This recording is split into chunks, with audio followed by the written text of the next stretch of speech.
Now I'm too delayed in starting it. Okay. Amber. So we are bringing to you tonight a contract with the selection panel on PAC's recommended artists, R&R Studios, and Regina will be telling you how excited we are about what's being created and the details of that. Okay. Thanks for hanging in for a long night, Regina. Thank you. Good evening, everyone. I apologize for my raspy voice this evening. I'm assuming that you all are familiar with the Shell Mound project and the goals, which are to provide connectivity between the public market and Bay Street, to celebrate the streetscape as a public stage, to create a safe and welcoming environment for pedestrians with art and light, and to enhance pedestrian safety in that rather dark area, to create an iconic image for Emeryville through art, and then for the artist to create a document which is essentially an arts master plan for both the city and private property owners for future public art and landscaping opportunities. The project components and the artist scope of work include the installation of art and lighting elements on the bridge and on the 6 columns on Shell Mound, and then to do the arts master plan. The project background is we started in September 2013, seems like a long time ago, issuing an RFQ. We had a panel that pre-selected finalists online through Cafe, and then met in January to actually interview artists and to select 4 finalist teams. The teams came out last summer and they looked at the site, they met with city staff and got some requirements and restrictions on what could and could not be done at that site. The panel, when they reconvened and looked at the proposals, recommended R&R Studios as project finalist. The Public Art Committee accepted that recommendation in January, and we are here now to get your approval on this artist team.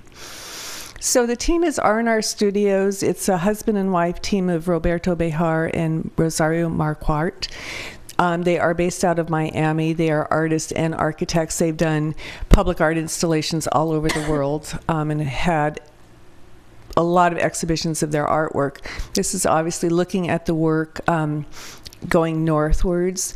And their proposal consists of aluminum tubes that are powder coated in different colors. Do we have the samples? Yeah, I will go get them. I just Okay. Anyway, they're powder coated and they will be similar to these colors. You'll see the actual colors soon. Excuse me, interspersed with lighting, LED lights that are also kind of long tubular forms. The columns will be painted red. Their idea was that these columns will be like a curtain upon which the street becomes a stage for pedestrians and activities. Kind of a overview of what the ceiling looks like with the girders and the columns. This is showing what the panels will look like with the overlay of the LED lights.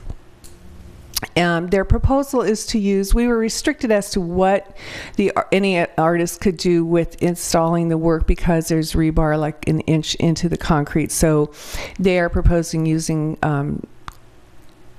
screw jacks, which is kind of shoring system. And I'll talk about that a little bit later. Again, this is just another very quick overview of their installation proposal. I've gone into their biography a little bit. They have a wonderful website, so I recommend that everybody take a look at it. It's really fun.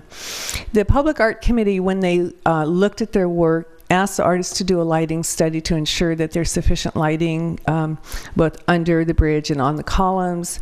They asked that they provided a secondary bracing system to the screw jacks because we're concerned about lateral movement in the event of an earthquake. To obtain field measurements for the final design, and then to address concerns for birds roosting under the artwork. We want to make sure that they either have netting or have the tubes close enough to where birds can't get under and roost under the artwork, and then to adjust these colors if necessary based on the lighting study. Project schedule is we hope to have the master plan by middle of next year and the artwork installed and delivered by the end of next year. Here's an overview of their project budget. We had $5,000 left over from the honoraria, which wasn't spent, so we put that into the lighting study. The budget was originally $280,000, now it's $285,000 to include the light study. So these are examples of the aluminum tubings. Do you want to see them or? They're just aluminum tubes. There are Scott will know what they're like. smaller samples. But they're powder coated, I guess. They're powder coated, yeah. That would be the additional colors. So the 4 here plus those 2 are the 6. I remember this as one of The the tubes will be done in modular panels, I should mention, about 10 by 7 feet each, so that they can be removed if necessary for maintenance or whatever. So there's not one whole unit, it's modular panels.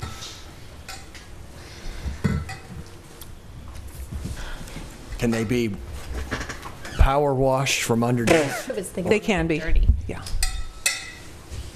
Well, actually, that's a good question, because we did ask them to investigate whether the LED lights could be power washed. These can. We're not sure about the lights, so that's another part of their study.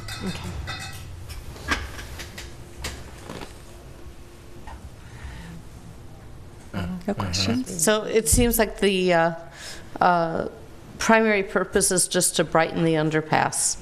To brighten the underpass, to call attention to the connectivity between the public market and Bay Street, to get pedestrians walking from one of those areas to the other, to lighten it, and to make pedestrians feel more safe. And Yeah. But will it feel like Miami? it is very colorful. These actually very much reminded me of the ball pit at the public market when I looked at these colors. That's funny.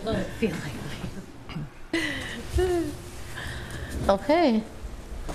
Thank you, Regina. Thank you. If there's no further discussion, I'll entertain a motion on the resolution. Public comment? Thank you. I'm getting tired. I know. Any public comment here? Okay, is there a motion? I move we approve. Second. Okay, without exception. Now we go to